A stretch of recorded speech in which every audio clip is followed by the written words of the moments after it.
നമസ്കാരം. ഇപ്പോഴിതാ മഹാവിഷ്ണു ഭഗവാന്റെ അനുഗ്രഹം കുറച്ചു രാശികളിൽ ജനിച്ച നക്ഷത്രക്കാർക്ക് അനുകൂലമായി വന്നു ചേർന്നിരിക്കുന്നു. ഇനി നിങ്ങളുടെ ജീവിതത്തിലെ ദുരിതങ്ങളൊക്കെ അവസാനിക്കാൻ സമയമായി എന്ന് പറയുന്നതാണ് ശരി. ഇപ്പോൾ നിങ്ങൾ അനുഭവിച്ചുകൊണ്ടിരിക്കുന്ന എല്ലാത്തരം കുഴപ്പങ്ങളിൽ നിന്നും ഭഗവാൻ ഇവരെ ഉടനടി സംരക്ഷിക്കും. അതിനുള്ള സമയമാണ് ഇപ്പോൾ ആഗതമായിരിക്കുന്നത്. മഹാവിഷ്ണു ഭഗവാൻ ഇവരിൽ അനുഗ്രഹം ചൊരിഞ്ഞതോടെ ലക്ഷ്മി ദേവിക്കും ഈ രാശിക്കാർ എല്ലാവരും പ്രിയപ്പെട്ടവരായിത്തീരുന്നു. അതിനാൽ ഇപ്പോൾ ഇവരുടെ ജീവിതത്തിൽ അനുഭവിച്ചുകൊണ്ടിരിക്കുന്ന സാമ്പത്തിക ബുദ്ധിമുട്ടുകളെല്ലാം തന്നെ മാറിക്കിട്ടും. പണത്തിനൊരു മുട്ടും ഇവർക്കിനി ഉണ്ടാകില്ല. ഇനി നിങ്ങൾ ചെയ്യുന്ന ഏതൊരു കാര്യത്തിലും വിജയം ഉറപ്പാണ്.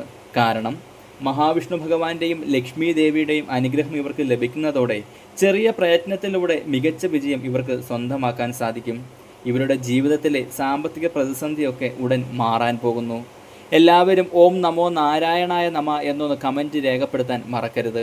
നക്ഷത്രങ്ങൾ: ഇടവം, കാർത്തിക രോഹിണി മകയിരം, കർക്കടകം, പുണർദം പൂയം ആയില്യം, ചിങ്ങം, മകം പൂരം ഉത്രം, കന്നി ഉത്രം അത്തം ചിത്തിര.